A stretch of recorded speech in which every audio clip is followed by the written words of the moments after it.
అందరికీ షలోం. ప్రార్థన.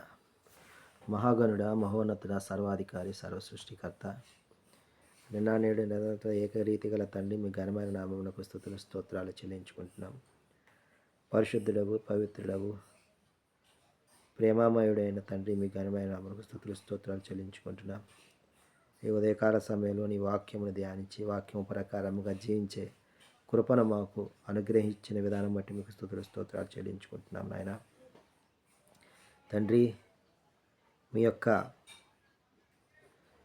దయగల మహత్తుగల వాక్యము మాకు అనుగ్రహించి మరి ఆ వాక్యములో మేము జీవించినట్లుగా తండ్రి మమ్మల్ని భారపరుస్తున్న విధానం బట్టి మీకు స్తుతులు స్తోత్రాలు చెల్లించుకుంటున్నాం. మరి యొక్క అనుదిన కార్యక్రమంలో మేము వాక్యమును ధ్యానించగలిగే కృపను మాకు అనుగ్రహించి మమ్మల్ని సజీవ లెక్కలు ఉంచిన విధానం బట్టి మీకు స్తుతులు స్తోత్రాలు చెల్లించుకుంటూ ఈ మా మనవులను మా రక్షకుడు, విమోచకుడు, నజరేయుడైన యేషువా మెస్సీయ నామమున అడిగి పొందుకుంటున్నాం తండ్రి.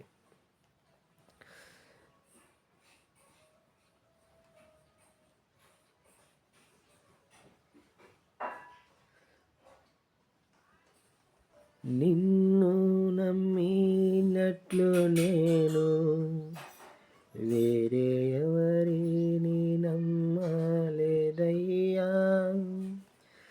నీకు నాకు మధ్య దూరం తొలగించావు వదిలిందలేక.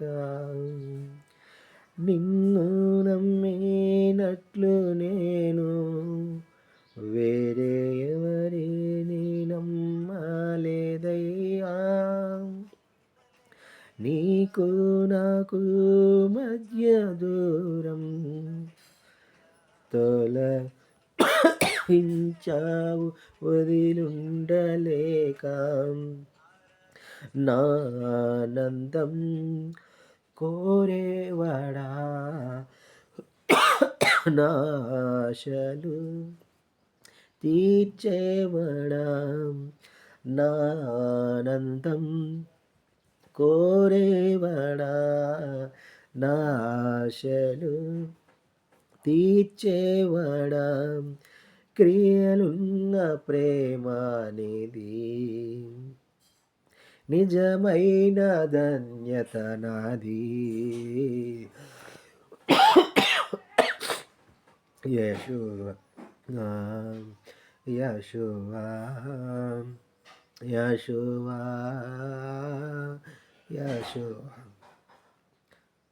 మేలు చేయక నీవు ఉండలేవయ్యా,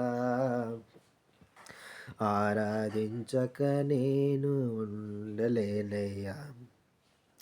మేలు చేయక నీవు ఉండలేవయ్యా, ఆరాధించక నేను ఉండలేనయ్యా. మొదటి దినవృత్తాంతాల గ్రంథము 8వ అధ్యాయాన్ని మనం ధ్యానించుకుంటూ ఉన్నాం. 8వ అధ్యాయంలో మొదటగా బెరియా కుమారులు ఉన్నారు. ఎవరంటే అహ్యో, షాపాకు, యెరిమోతు, జబద్యా, ఆరాదు, ఎదేరు, మికాయేలు, ఇష్పా, యోహా అనువారు బెరియా కుమారులు. జబద్యా, మెషుల్లాము, హిజ్కి, హెబెరు, ఇష్మెరై, ఇజ్లియా, యోబాలు అనువారు ఎల్పయిలు కుమారుడు.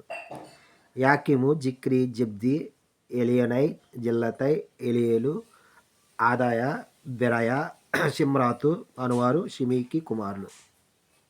ఇష్పాను, ఎబేరు, ఎలియేలు, అబ్దోను, జిక్రి, హావాను, హనన్య, ఏలాము, అంతోతియ, ఎఫెదయ, పెనుయేలు అనువారు షాషాకు కుమారులు.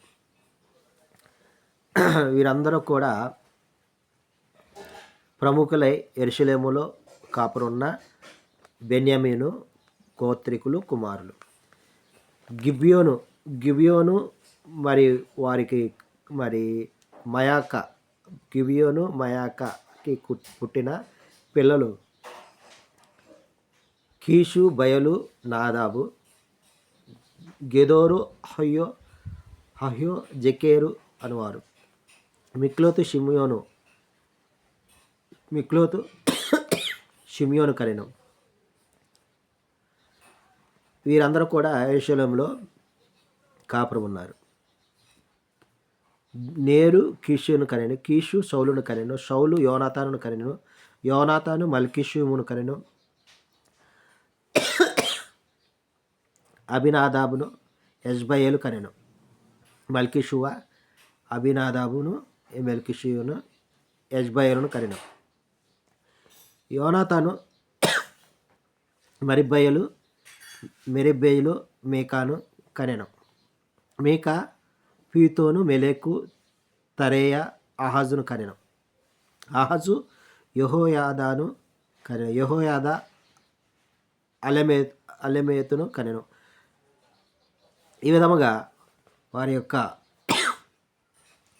గిబియోనీయుల యొక్క వంశావళి, వారి కుమారులు ఈ విధంగా యెరూషలేములో వారి యొక్క వంశము అభివృద్ధి చెందినట్లుగా ఈ అధ్యాయంలో గమనించగలం. ఆమేన్.